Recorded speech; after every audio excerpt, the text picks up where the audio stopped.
aliança, diga comigo, nova aliança. Glória a Deus, aleluia. Vamos entender isto, uma nova aliança, ou como está na divisão da sua Bíblia aí, Novo Testamento. Tua Bíblia tem essa divisão, né? Antigo Testamento e Novo Testamento. Estamos na nova aliança. Temos a primeira aliança, grande aliança entre Deus e o povo de Israel, cujo mediador foi Moisés, e agora estamos vivendo a nova aliança, o Novo Testamento, cujo grande mediador, superior a todos e tudo, é o Senhor Jesus. Diz aqui a partir do versículo 11, eu te convido a ler comigo. Eu vou ler um versículo sozinho, você pode ler o versículo seguinte, bem forte, amém?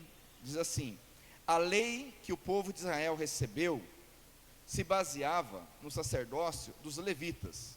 Ora, se o trabalho dos sacerdotes levitas tivesse sido perfeito, não haveria necessidade de aparecer outro tipo de sacerdote, da ordem do sacerdócio de Melquisedeque, e não da ordem de Arão. Lê bem forte. Pois, quando se muda o sacerdócio, a lei também precisa ser mudada.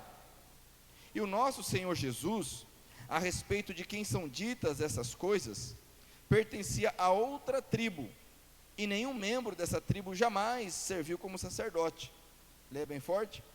É sabido que por nascimento, Jesus, o nosso Senhor, pertencia à tribo de Judá, e Moisés não disse nada dessa tribo, quando falou a respeito de sacerdotes. E tudo isso se torna bem mais claro, pois surgiu um sacerdote diferente, parecido com Melquisedeque.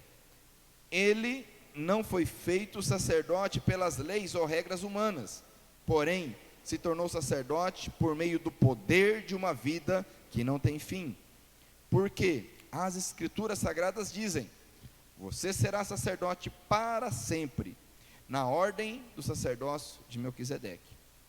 Assim, a regra antiga foi anulada, porque era fraca e inútil, pois a lei não podia aperfeiçoar nada. Mas agora Deus nos deu uma esperança melhor. Diga esperança melhor. Fala para o teu irmão, temos uma esperança melhor, por meio da qual chegamos perto dele. Além disso, há o juramento de Deus.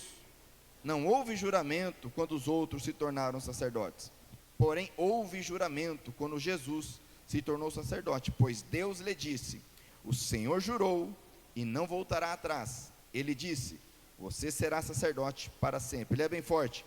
Portanto, essa diferença também faz com que Jesus seja a garantia de uma aliança. Glória a Deus. Nós temos uma garantia de algo melhor ainda. Há ainda outra diferença. Os outros sacerdotes foram muitos, porque morriam e não podiam continuar o seu trabalho. Mas Jesus vive, e o seu sacerdócio, diga comigo, ele vive. Diga, ele vive. Você já ouviu aquela canção que diz: porque ele vive, posso crer? Essa é a diferença, mas é porque ele vive, amém? Ele venceu a morte. Versículo 24 de novo: mas Jesus vive para sempre, aleluia, e o seu sacerdócio não passa para ninguém, e por isso ele pode, hoje e sempre, salvar as pessoas que vão a Deus por meio dele, porque Jesus vive para sempre, a fim de pedir a Deus em favor delas. Temos um Salvador e um mediador, que é Cristo Jesus. Versículo 26, pois por isso Jesus é o grande sacerdote de que necessitamos. Ele é perfeito e não tem nenhum pecado ou falha. Ele foi separado dos pecadores e elevado acima dos céus. Ele não é como os outros grandes sacerdotes, não precisa oferecer sacrifícios todos os dias, primeiro pelos seus próprios pecados e depois pelos pecados do povo. Ele ofereceu um sacrifício uma vez por todas, quando se ofereceu a si mesmo. A lei de Moisés escolheu homens que são imperfeitos para serem sacerdotes, mas pela promessa feita com o juramento, a qual veio depois da lei de Moisés, Deus escolhe o Filho, que se tornou perfeito para sempre, amém? Vamos orar. Pai, obrigado, Senhor, obrigado pela graça, pela misericórdia, obrigado por estarmos aqui mais uma vez, ó Deus, obrigado pelo privilégio que temos de te servir e nos reunir com tanta liberdade nesse dia tão especial, nesse domingo, ó Pai, onde comemoramos a Páscoa, Senhor, o livramento, a salvação, a restauração, através da morte e ressurreição do Senhor. Obrigado, e nós pedimos ao Espírito Santo que através do teu poder, vidas sejam salvas aqui, ó Pai, vidas sejam transformadas e tocadas, ó Deus, aonde essa mensagem está alcançando, onde essa mensagem chegar, para testemunho, para a glória e louvor do teu nome, nós oramos gratos a ti, em nome de Jesus, amém? Glória a Deus. Pode sentar por um momento. Então, amados, nós estamos numa continuação aqui. Talvez você vai ficar um pouco desorientado aí no início. Estamos falando de Melquisedeque, sacerdócio, Arão, mas estamos na sequência desde o capítulo 1, versículo 1 de Hebreus, e hoje vamos, com a graça do Senhor, concluir o capítulo 7 e talvez o capítulo 8, e nesse contexto de Páscoa, nada melhor do que compreendermos essa maravilha que é o ministério, o sacerdócio de Cristo Jesus, ok? Aqui no versículo 11, ele começa então a trazer a explicação de que houve uma mudança de lei, houve uma mudança de aliança. No antigo contexto, então, haviam os sacerdotes, e o sacerdócio levítico, ou seja, Deus escolheu, conforme está registrado em Êxodo, o sacerdócio da tribo, através da tribo de Levi. Das 12 tribos de Israel, Deus escolheu uma, que era a tribo de Levi, para que dessa tribo houvesse sacerdotes e um sumo sacerdote ou grande sacerdote. O primeiro deles foi Arão, irmão de Moisés. Depois dele, Eleazar. Uma vez que Arão, ele não entra na terra prometida, assim como Moisés, Eleazar entra na terra prometida e é o grande sacerdote que atua junto com Josué. Morto Eleazar, então vem seu filho Finéias e dá continuidade, conforme está registrado lá em Josué capítulo 24, e aquela nova geração então começa tudo de novo a conhecer o Senhor, e assim começa um livro chamado Juízes, onde cada um fazia o que achava bem aos próprios olhos, e realmente só amor e confusão.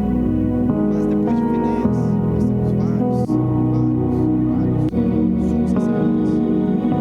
José foi ungido do céu, que também precisa ser sacerdotes.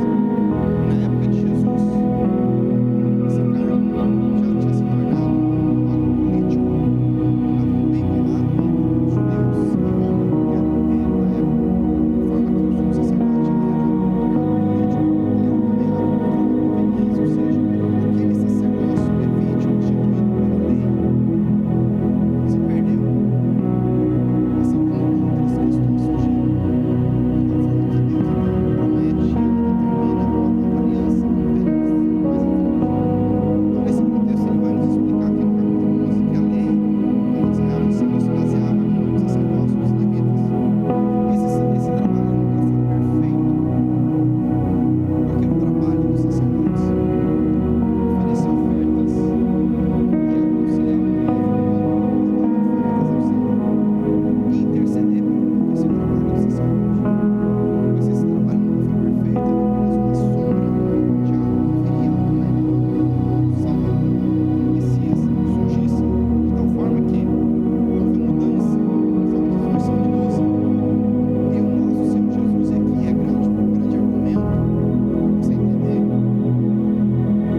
É interferência? O que é isso aí? Ah, é do alto? É lá do Ministério Infantil. Ah, então tá bom. Glória a Deus. Então, entenda isso, porque há uma compreensão que nós precisamos ter. A lei que Deus entregou a Moisés, como lei de Deus, ela é perfeita. Amém? Amém? Porém, conforme Paulo explica, conforme Hebreus explica, ela não tinha poder, presta atenção, ela não tinha o poder de aperfeiçoar ninguém. Qual que foi a função da lei? Demonstrar o padrão de Deus. E demonstrar que Deus é um Deus santo. E ninguém nunca conseguiu cumprir a lei. O próprio Moisés, que recebeu a lei, não entrou na terra prometida. Por quê? Porque ele desobedeceu a Deus. Então a lei de Deus entregue a Moisés é perfeita, porém ela nunca teve o poder, e nem era a função dela, aperfeiçoar. Nós somos aperfeiçoados mediante a fé em Cristo Jesus. Abra comigo a sua Bíblia em Gálatas, capítulo de número 3. Nessa carta que Paulo escreve aos irmãos da Galácia, ele justamente explica de uma forma muito direta e objetiva essa questão da lei, porque muitos ainda não entendiam e achavam que deveriam guardar dias, épocas, entendiam que precisavam ser circuncidados, e Paulo vai explicar sobre isso. Olha que interessante aqui o capítulo 3, versículo 21 de Gálatas. Olha o que diz. Será, versículo 21 do capítulo 3 de Gálatas, será que isso quer dizer que a lei é contra as promessas de Deus? É claro que não. Porque se tivesse sido dada uma lei que pudesse dar vida às pessoas, então elas seriam aceitas por Deus por obedecerem a ela. Porém, as Escrituras Sagradas afirmam que o mundo inteiro está dominado pelo pecado. E isso para que as pessoas que creem recebam o que Deus promete aos que têm fé em Jesus Cristo. Mas, olha que interessante, ele vai explicar a função da lei. Mas, antes que chegasse o tempo da fé, nós éramos prisioneiros da lei, até que fosse revelada a fé que devia vir. Assim, a lei ficou tomando conta de nós. Na versão mais clássica, mais literal, a lei serviu como tutor, como aio, como alguém que guarda, que cuida do menor, ok? A lei ficou cuidando de nós até que Cristo viesse para podermos ser aceitos por Deus por meio da fé. Agora, versículo 25, agora que chegou o tempo da fé, não precisamos mais da lei para tomar conta de nós. Amém? Capítulo 4, versículo 1. Digo mais isto. Agora ele vai explicar, fazer uma comparação da função da lei. Ele vai dizer, digo mais isto, enquanto é menor de idade, o filho que vai herdar a propriedade do pai é tratado como escravo, mesmo sendo de fato dono de tudo. Enquanto é menor, há pessoas que tomam conta dele e cuidam dos seus negócios até o tempo marcado pelo pai. Assim também nós, antes de ficarmos adultos espiritualmente, fomos escravos dos poderes espirituais que dominam o mundo. Mas, quando chegou o tempo certo, Deus enviou o seu próprio filho, que veio como filho de mãe humana e viveu debaixo da lei, para libertar os que estavam debaixo da lei, a fim de que nós pudéssemos nos tornar, olha só, nos tornar o quê? Nos tornar o quê? Filhos de Deus. E para mostrar que nós somos seus filhos, Deus enviou o Espírito do seu Filho ao nosso coração, o Espírito que exclama, Pai, meu Pai. Assim vocês não são mais escravos, vocês são filhos, amém? Amém? E já que são filhos, Deus lhes dará tudo o que Ele tem para dar aos seus filhos. Então entenda para você o que Paulo está explicando aos Gálatas. Naquele contexto, conforme a lei daquela época, que é muito diferente da lei de hoje, então um filho menor, ele não tinha autonomia para manusear, administrar os bens do pai. Então o pai colocava ele ficava debaixo de um tutor, ok? Esse tutor cuidava dele e administrava todos os bens dele. Ele não passava de um servo, de um escravo, podendo até correr o risco de perder a herança. É diferente de hoje, muito diferente. Então o que Paulo está falando? Olha, a lei, ela serviu como se ela fosse esse tutor, cuidando de nós, porque nós não tínhamos capacidade de compreender. Agora chegou o tempo da plenitude, chegou a maturidade, chegou o dono, o Senhor de tudo, e agora Ele nos faz, olha só, agora sim, nós somos feitos filhos de Deus, através de Cristo Jesus. Perceba que a lei, ela nunca fez ninguém filho de Deus.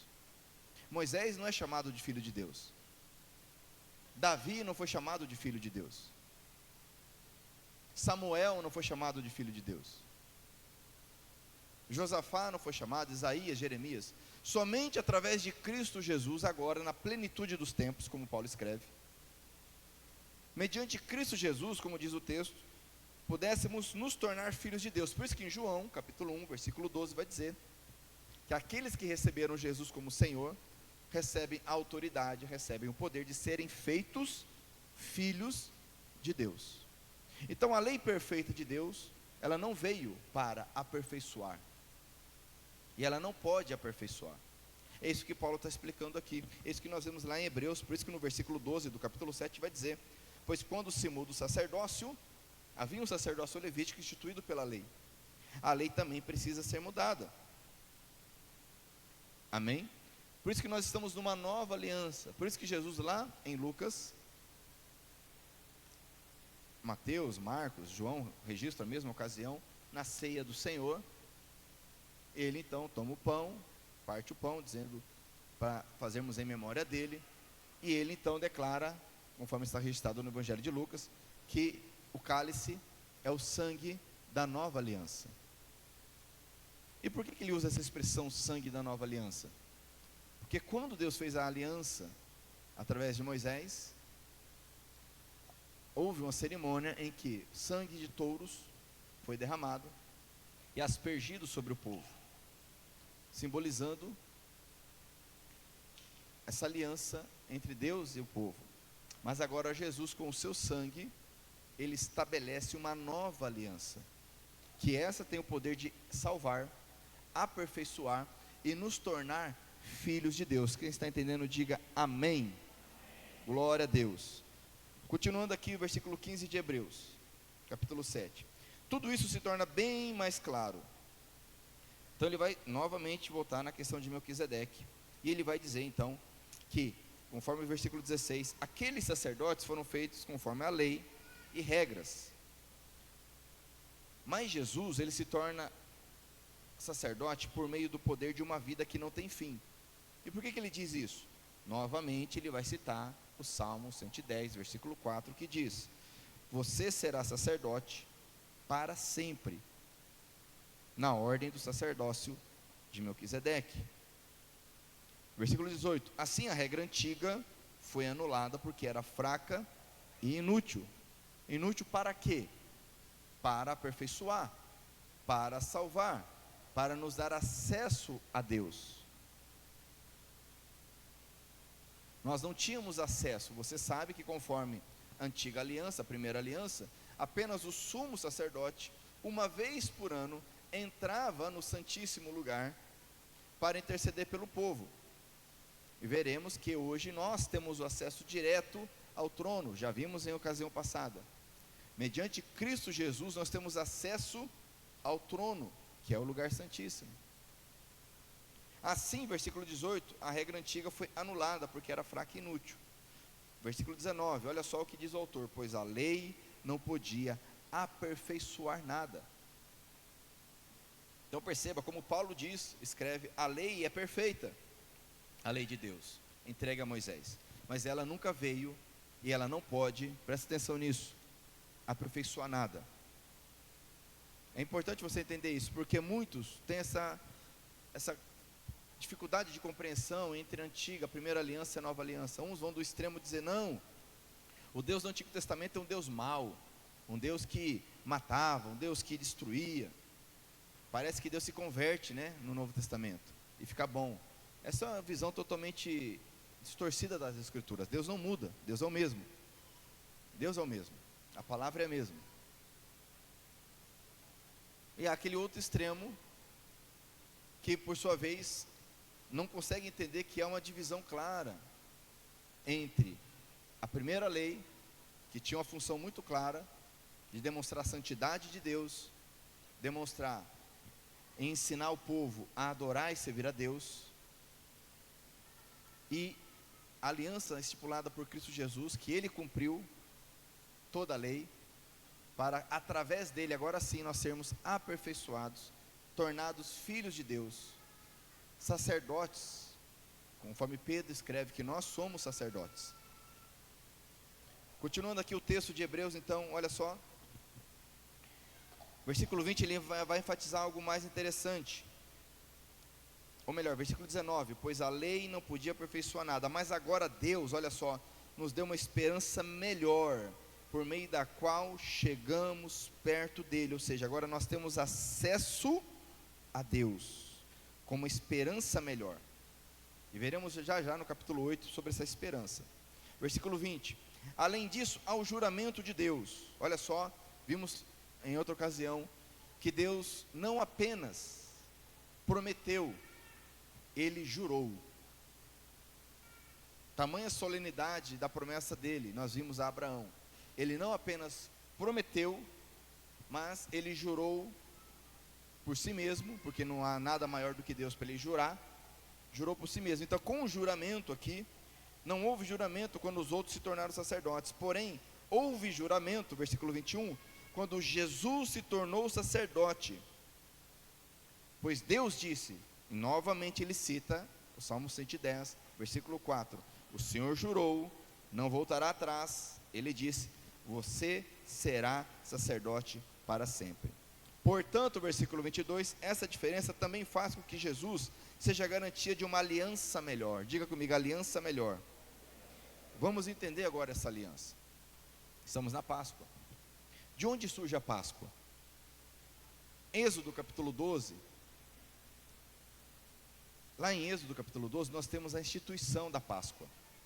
Você sabe que o povo de Israel estava escravizado no Egito, e Deus envia Moisés para libertar o povo do Egito, e depois ali, Deus manifesta o seu poder com as pragas, e a última praga seria a morte dos primogênitos, e no capítulo 12, Deus então vai falar com Moisés, dizendo, Moisés, é o seguinte, explica para o povo que eles terão que fazer algo, presta atenção que isso é muito importante, meu irmão, porque tudo isso é sombra da realidade que viria, que é Jesus. Então Deus diz para Moisés, Moisés, explica para o povo que cada família, diga comigo, cada família vai separar um cordeiro, sem defeito, vai matar esse cordeiro, vai assar esse cordeiro, junto com o cordeiro vão comer pães sem fermento, e esses pães vão simbolizar a pressa com a qual vocês vão sair do Egito, e também vão comer, junto com o carneiro, junto com o pão sem fermento, vão comer ervas amargas, ok? Para vocês lembrarem da amargura da escravidão, da qual vocês serão libertados. E olha só, e explica para o povo o seguinte, que eles vão comer isso à noite, vão comer calçado, vestido, com um cajado na mão, porque na hora que eu falar vai, vocês vão. Fala para o teu irmão, quando Deus falar vai, você vai. Dessa forma eles tinham que comer. E ele disse, você vai pegar o sangue do cordeiro, cada família vai passar o sangue no umbral das portas, porque à meia-noite passará o anjo da morte. Mas quando o anjo da morte vir o sangue na porta, ele vai passar por cima. É o verbo passar do hebraico. Passar, de onde vem peça, que é Páscoa no hebraico. O português virou Páscoa. Então, foi isso que aconteceu. Eles fizeram, obedeceram. Isso nos mostra várias coisas. Primeiro, esse cordeiro representa Jesus Cristo, o único que pode libertar da escravidão, verdadeiramente. Porque aquele povo saiu do Egito, sim ou não? Mas não entraram na terra prometida. Por quê? Porque o coração, a mente continuava. Só Cristo pode libertar a mente. Só Cristo pode libertar o coração, sim ou não? E assim se fizeram à meia-noite. o anjo do Senhor passou e houve a praga dos primogênitos. E quando começou o clamor do povo, então, olha só, assim nós devemos esperar a volta de Cristo, calçados, vestidos, com um cajado na mão. Não é que você vai dormir vestido, você pode até dormir pelado, se você gosta de dormir pelado. A questão aqui é espiritual. Isso mostra que devemos estar em prontidão, porque quando Deus exercer o juízo, não haverá tempo para mais nada. Quem está entendendo, diga amém. E essa é a Páscoa que Deus instituiu lá no Êxodo capítulo 12, você pode ler com calma depois. Séculos depois, vem Jesus, aquele cujo João Batista olhou e falou: esse é o Cordeiro de Deus, que tira o pecado. Por que João Batista chamou ele de Cordeiro de Deus que tira o pecado do mundo? Fazendo referência à libertação, fazendo referência à promessa de que viria alguém, conforme Isaías profetizou no capítulo 42, alguém, um servo sofredor, que seria luz para as nações, luz para os gentios, ou conforme está em Isaías 53, se você puder abrir, abra comigo aí em Isaías capítulo 53, quando então Isaías ele traz essa compreensão, essa visão do servo sofredor, alguém que viria, não para reinar somente, mas para morrer, sofrer em nosso lugar. O capítulo 53 de Isaías, todo ele, vamos ler, que hoje é um dia especial, entenda isso. Versículo 1 diz, vamos fazer um medley aqui, né, Alexandre? Né? Vamos de Hebreus para Isaías, para Êxodo, né? Vamos só no medley, glória a Deus. Versículo 1 diz, o povo diz, quem poderia crer naquilo que acabamos de ouvir? Ou seja, algo novo, algo espantoso. Quem diria que o Senhor estava agindo?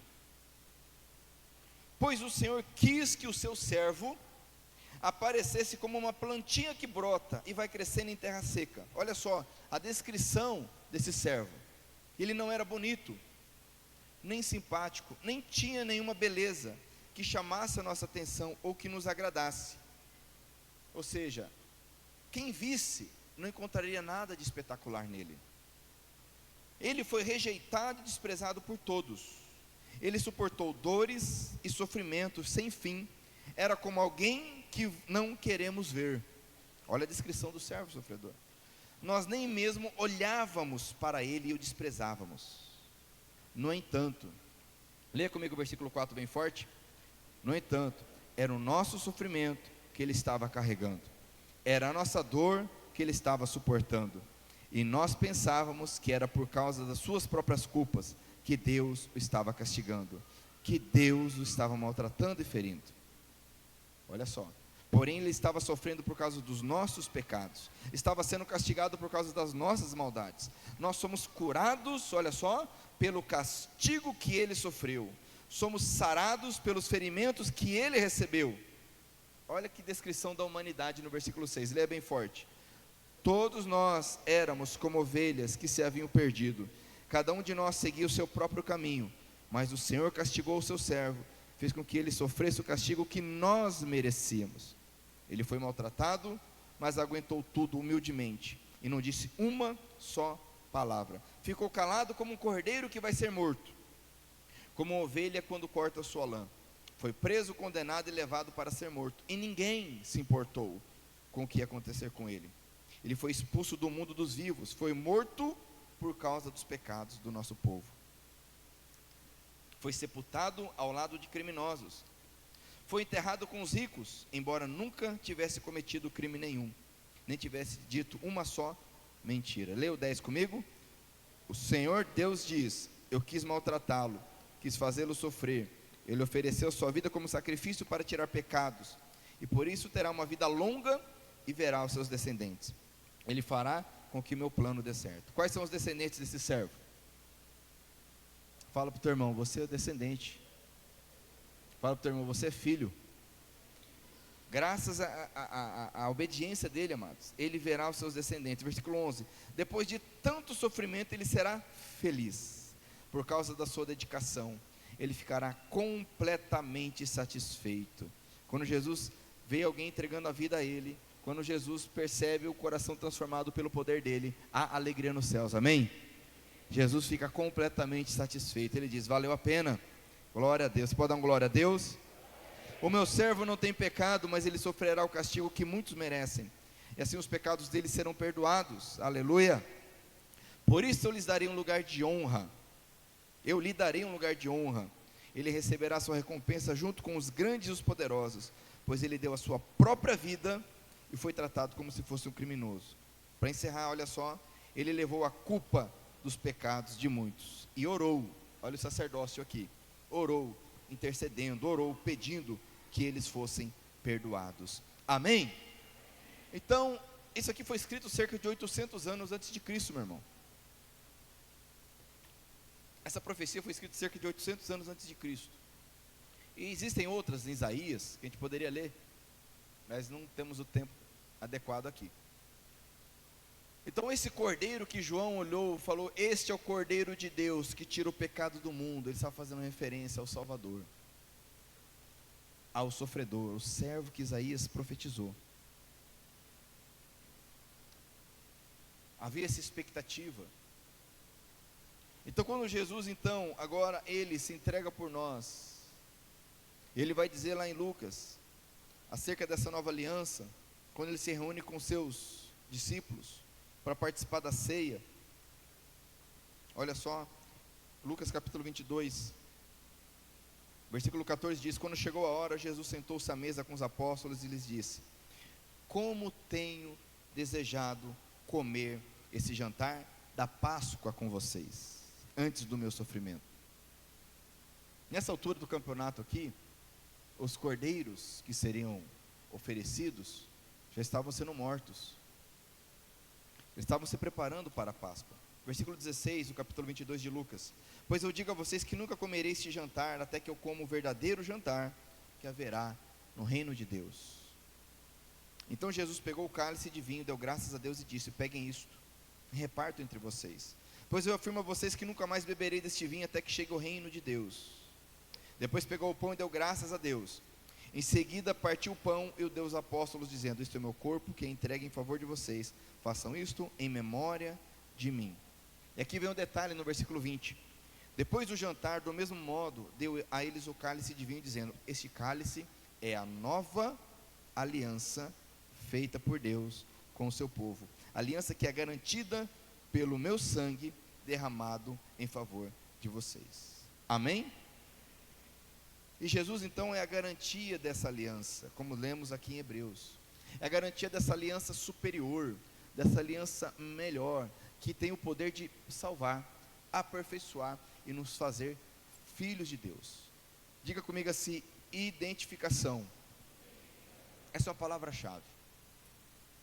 Jesus lá em João capítulo 3, conversando com Nicodemos, vai dizer o seguinte, Nicodemos, presta atenção nisso, assim como o filho do homem, ou melhor, assim como Moisés levantou a serpente no deserto, assim é necessário que o filho do homem seja levantado. Nicodemos ficou meio sem entender, mas ele era mestre de Israel, veio à memória essa passagem que está em Números, presta atenção nisso. O que Jesus quis dizer com aquilo?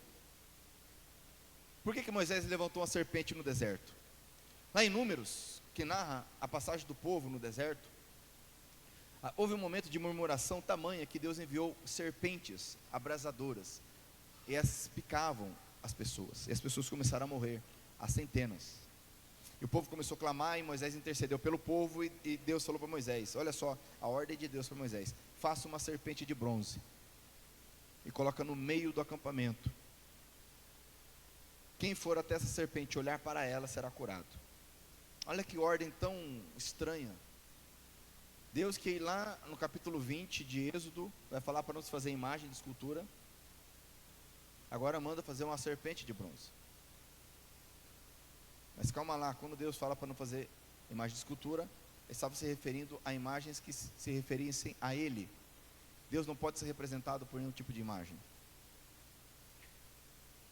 Mas olha que interessante, então, a pessoa era mordida por uma serpente, ela tinha que ir até no meio da cidade, você tem que ir agora até lá na praça de Nova Andradina, olhar para uma serpente.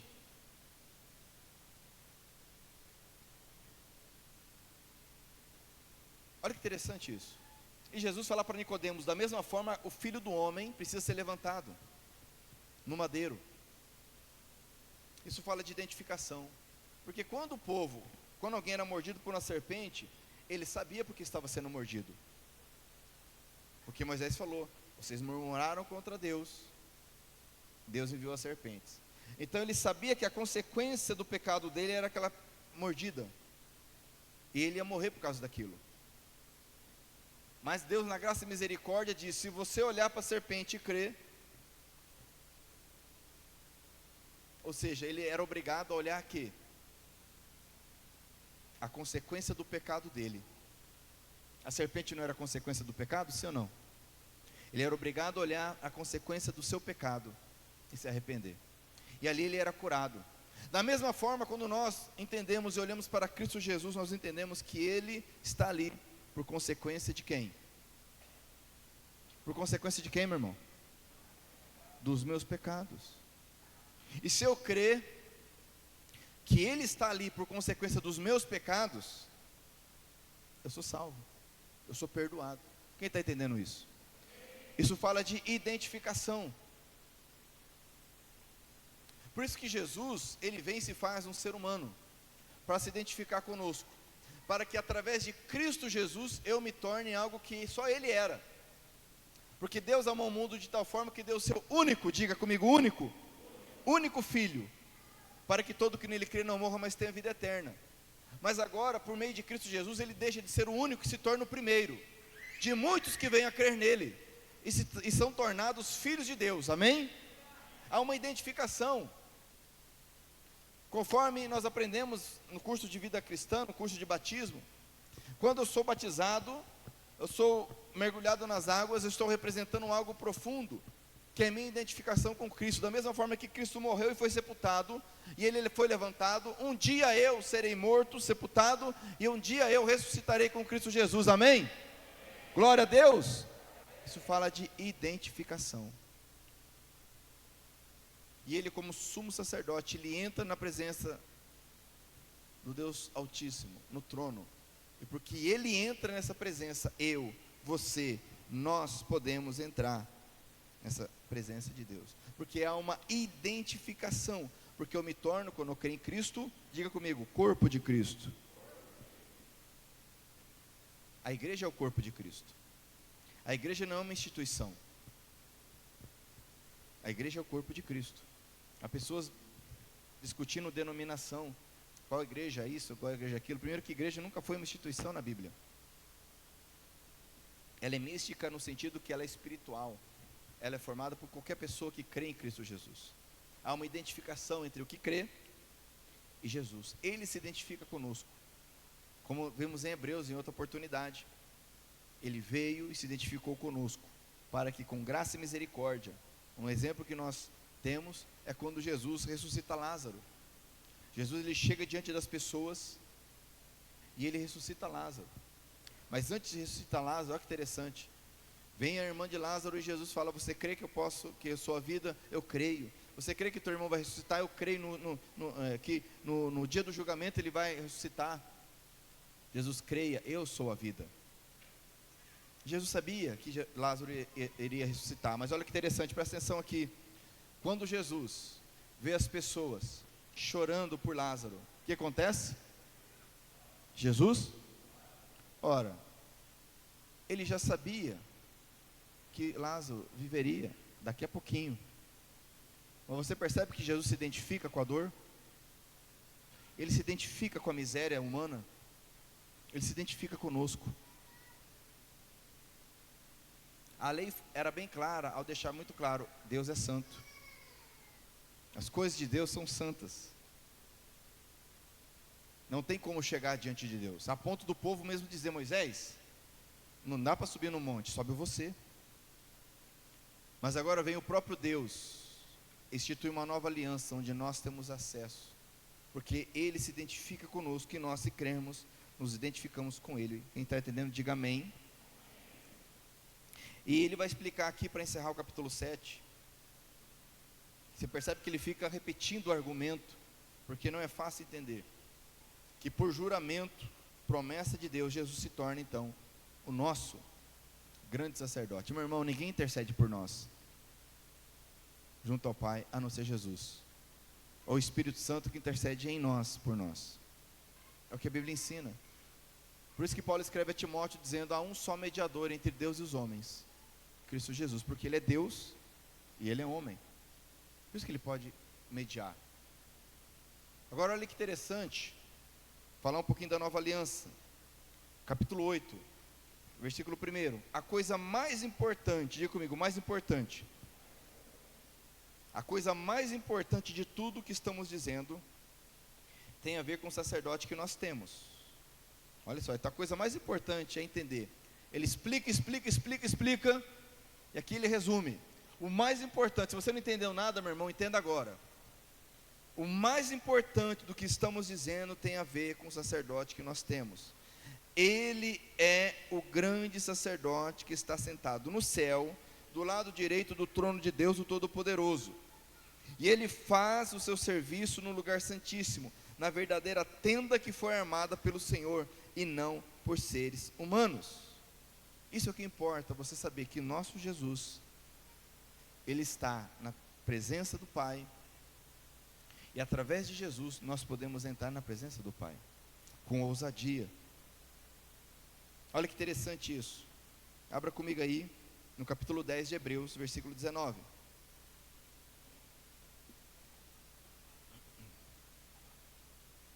Capítulo 10 de Hebreus, versículo 19. Por isso, irmãos, por causa da morte de Jesus na cruz, olha só, nós temos completa liberdade de entrar no lugar santíssimo. Eu vou ler de novo para você entender isso. Você lembra que eu expliquei que na primeira aliança, apenas o sumo sacerdote, uma vez por ano, entrava no lugar santíssimo? Agora, por conta que nós temos o sumo sacerdote que se identifica conosco, por causa da morte, olha o versículo 19, por isso, irmãos, por causa da morte de Jesus na cruz, nós temos completa liberdade de entrar no lugar santíssimo. Ou seja, a minha oração, a sua oração, ela chega na presença de Deus, e nós temos esse acesso, graças ao caminho. Quem é o caminho? Ele é o caminho. Continuando aqui, por meio da cortina, isto é, por meio do seu próprio corpo, Ele nos abriu um caminho novo e vivo, porque havia, naquele contexto, havia uma cortina, uma espécie de tapete muito espesso, que separava o Santíssimo do lugar santo e do pátio. Mas o autor aqui está explicando que quando Jesus então tem seu corpo rasgado ali, é interessante que Mateus registra, que quando Jesus morre na cruz, o véu do templo se rasga completamente, demonstrando que o caminho agora está aberto. O caminho agora está aberto. E ele vai dizer que então, por meio do corpo de Cristo, Ele nos abriu um caminho novo e vivo. Nós temos um grande sacerdote para dirigir a casa de Deus. Portanto, leia comigo bem forte 22, vamos lá. Portanto, cheguemos perto de Deus, com um coração sincero e uma fé firme, com a consciência limpa das nossas culpas, e com o corpo lavado com água pura. Olha, meu irmão, essa é a Páscoa do Senhor. Nós temos em Cristo Jesus o perdão dos pecados. Nós podemos chegar com a consciência limpa, purificados dos nossos pecados, lavados com água, graças a Cristo Jesus. Continuando aqui, versículo 23, guardemos firmemente a esperança da fé que professamos, pois podemos confiar que Deus cumprirá as suas promessas. Amém? Por isso que ele vai dizer no versículo 24, pensemos uns nos outros, a fim de ajudarmos todos a terem mais amor e a fazerem o bem. Amém?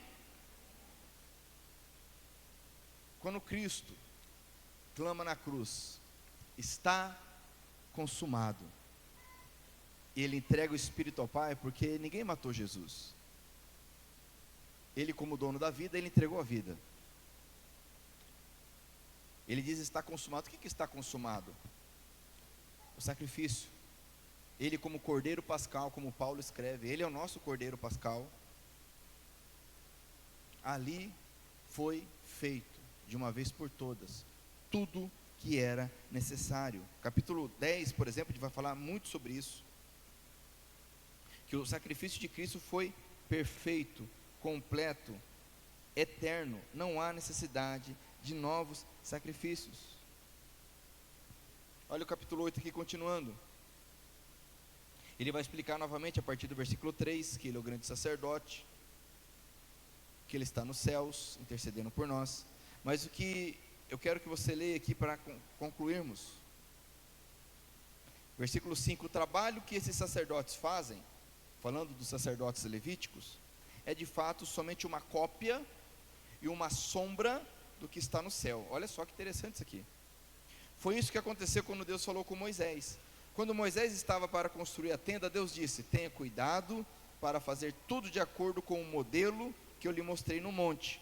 Ele está citando aqui o Êxodo 24, capítulo 3 a 8. Mas de fato, versículo 6, Jesus foi encarregado de um serviço sacerdotal que é superior ao dos sacerdotes, pois a aliança que ele conseguiu é melhor, porque ela se baseia em promessas de coisas melhores. Diga comigo, coisas melhores. Agora vamos entender isso. Versículo 7, pois se a primeira aliança tivesse sido perfeita, não seria necessária uma nova aliança. Agora quem que fala de uma nova aliança? Olha só, versículo 8, mas Deus vê que o seu povo é culpado e diz. Agora ele vai citar Jeremias, capítulo 31, versículo 31 a 34. Então aqui eu vou ler agora com você. Ele está citando mais uma profecia. Ele está citando Jeremias. O profeta Jeremias, ele fala que Deus um dia instituiria, criaria uma nova aliança. Uma aliança que estaria no coração do ser humano. E é interessante essa questão porque Jeremias ele viveu num contexto que do rei Josias. Não sei se você lembra do rei Josias. O rei Josias foi aquele que encontrou a lei. Ele mandou reformar o templo, e lá no templo ele encontrou a lei, e ele faz uma renovação, melhor dizendo, da aliança, da lei. Mas mesmo nesse contexto de avivamento, de nova aliança, de renovação de aliança, Deus diz para Jeremias: Jeremias, eu trarei uma nova, é algo novo, é coisa nova. Olha que interessante então, versículo 8, mas Deus vê que o seu povo é culpado. Olha só, amados, Deus ele institui uma nova aliança não porque nós somos bons, não porque nós merecemos. Ele não institui uma nova aliança porque nós fizemos tudo certo, porque ninguém consegue cumprir a lei. Como Paulo escreve aos Gálatas: vocês querem guardar a lei? Guarda toda ela. Ninguém consegue. Então, porque o povo é culpado, Deus diz a Jeremias: criarei uma nova aliança. Olha só, está chegando o tempo, diz o Senhor, em que farei uma nova aliança com o povo de Israel e com o povo de Judá. Essa aliança não será como aquela que eu fiz com os antepassados deles, no dia em que os peguei pela mão e os tirei da terra do Egito, fazendo referência à Páscoa. Não foram fiéis à aliança que fiz com eles, e por isso, diz o Senhor, eu os desprezei. Quando esse tempo chegar, diz o Senhor, farei com o povo de Israel essa aliança. Olha só, por que ela é superior? Ela é melhor. Eu porei as minhas leis na mente deles, e no coração deles as escreverei. Eu serei o Deus deles, e eles serão o meu povo. Então, primeira característica, não era uma lei em tábuas de pedra, é uma lei que agora seria interna, transformadora da mente, transformadora do coração. Não algo externo, mas algo interno. Por que ela é superior? Versículo 11, ninguém vai precisar ensinar o seu patrício, nem o seu parente, dizendo, procure conhecer o Senhor. Olha só, porque todos me conhecerão, tanto as pessoas mais humildes, como as mais importantes. Agora nós temos acesso a Deus, nós temos comunhão, nós podemos orar como Jesus ensina. Como é que Jesus ensina a orar? Pai Nosso. Ninguém ensinou a orar dessa forma. Por que agora eu posso chamar Deus de Pai? Porque mediante Cristo Jesus eu me torno filho dele. Por isso que Jesus ensina, agora vocês vão orar: Pai nosso, que está nos céus, santo é o teu nome. Então, conforme profetizado, essa nova aliança traz um relacionamento, onde eu posso chamar de Pai. Abra comigo a sua Bíblia, em Romanos, capítulo 8.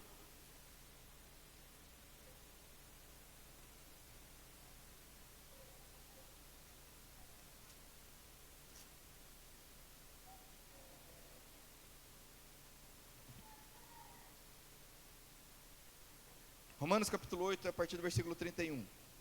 Nós lemos agora há pouco em Gálatas que nós recebemos o Espírito de Deus, e pelo Espírito de Deus nós podemos chamar Pai, meu Pai, ou algumas versões vão traduzir do literal, Abba Pai. Mas não apenas isso, em Cristo Jesus, nós agora temos um acesso, um conhecimento, um relacionamento com Deus, a ponto de não termos mais medo. Não precisamos mais ter medo. Olha o que diz aqui em Romanos 8, Romanos 8, versículo 31. Diante de tudo isso, o que mais podemos dizer? Se Deus está do nosso lado, quem poderá nos vencer? Ninguém, porque Ele nem mesmo deixou de entregar o próprio Filho, mas o ofereceu por todos nós. Se Ele nos deu seu Filho, será que não nos dará também todas as coisas? Leia comigo o 33. Quem acusará aqueles que Deus escolheu? Ninguém, porque o próprio Deus declara que eles não são. Olha só, será que alguém pode condená-los? Ninguém, pois foi Cristo Jesus quem morreu, ou melhor, diga comigo, ou melhor, porque morrer qualquer um morre, sim ou não? Porque foi Cristo Jesus quem morreu, ou melhor, quem foi ressuscitado está à direita de Deus. Dê glória a Deus. Ou melhor, aplauda o Senhor. Ou melhor, quem ressuscitou está sentado à direita de Deus. Quem pode acusar? Quem pode condenar se eu estou em Cristo Jesus? Essa é a nova aliança que Jeremias ouviu, recebeu da parte de Deus e se cumpre em Cristo Jesus. Olha só isso aqui. E ele pede a Deus em favor de nós, é o nosso sacerdócio, o nosso intercessor. Então quem pode nos separar do amor de Cristo? Serão sofrimentos, dificuldades, perseguição, fome, pobreza, perigo ou morte? Nada. Mas vamos lá, vamos voltar para Hebreus aqui. Então, Hebreus capítulo 8, versículo 11. Ninguém vai precisar ensinar o seu patrício nem o seu parente, dizendo: procure conhecer o Senhor, porque todos me conhecerão, tanto as pessoas mais humildes como as mais importantes. Nós podemos conhecer ao Pai, chamá-lo de Pai, orar, clamar a Ele.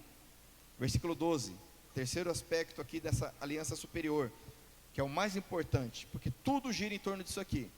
Pois eu perdoarei os seus pecados e nunca mais lembrarei das suas maldades.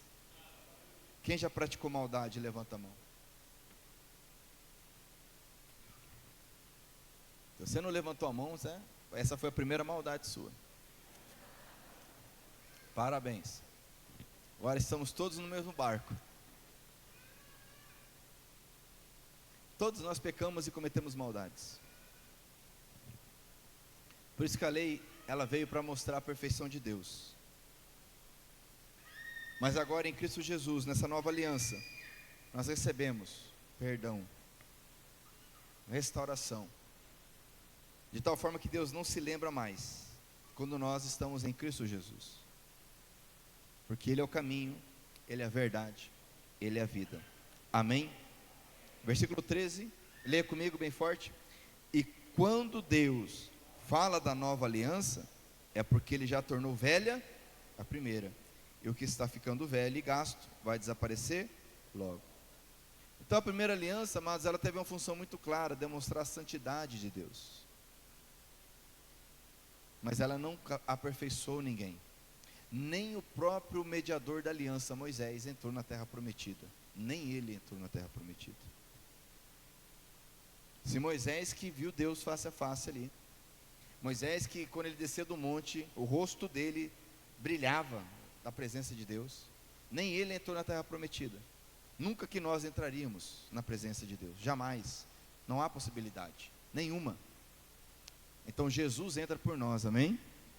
Ele entra em nosso lugar. Por isso que eu preciso me identificar com Cristo, entregando a minha vida a Ele, deixando que Ele seja o meu Senhor, o meu Salvador, entregar completamente a minha esperança, a minha expectativa a Ele. Quem está entendendo, diga glória a Deus. Essa aliança superior que Deus tem para nós, essa é a Páscoa do Senhor. Jesus morreu na cruz e venceu a morte, para que nós fôssemos tirados da escravidão. Hebreus escreve, nós já vimos, que ele veio para libertar da escravidão, olha só, libertar da escravidão do medo da morte.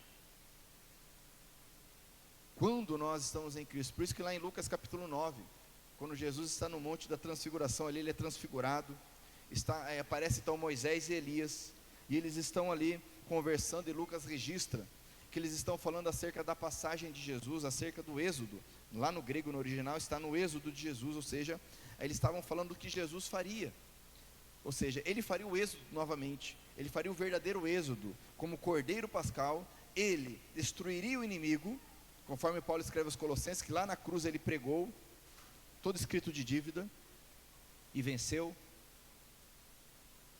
Mas não só isso, ele nos levaria para o reino do seu amor, para o reino da liberdade, para a comunhão com Deus Todo-Poderoso.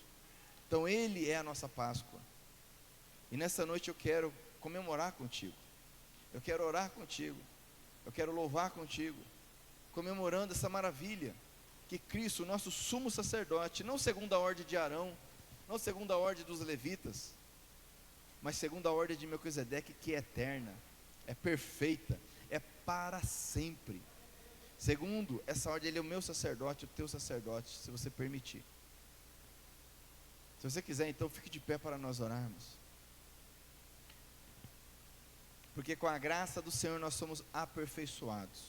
Com a lei ninguém consegue ser aperfeiçoado, mas com a graça nós somos aperfeiçoados. Glória a Deus. Eu te falo nessa noite, meu irmão, se você quer entregar a tua vida ao Senhor Jesus, esse é o momento. Permita que haja uma identificação entre você e Cristo Jesus. Isso é tão verdade. Essa maravilha, essa misericórdia de Deus. Ele não enviou um anjo, ele não enviou alguém, mas ele mesmo veio até nós. O próprio Deus se fez carne e habitou entre nós, e se ofereceu em nosso lugar. Eu gostaria de orar contigo, se você quiser, antes de orarmos juntos, feche seus olhos, faça a tua oração de gratidão, de entrega, de consagração ao Senhor. Ah, Deus, nós oramos, nós consagramos a Ti nossa vida, Senhor.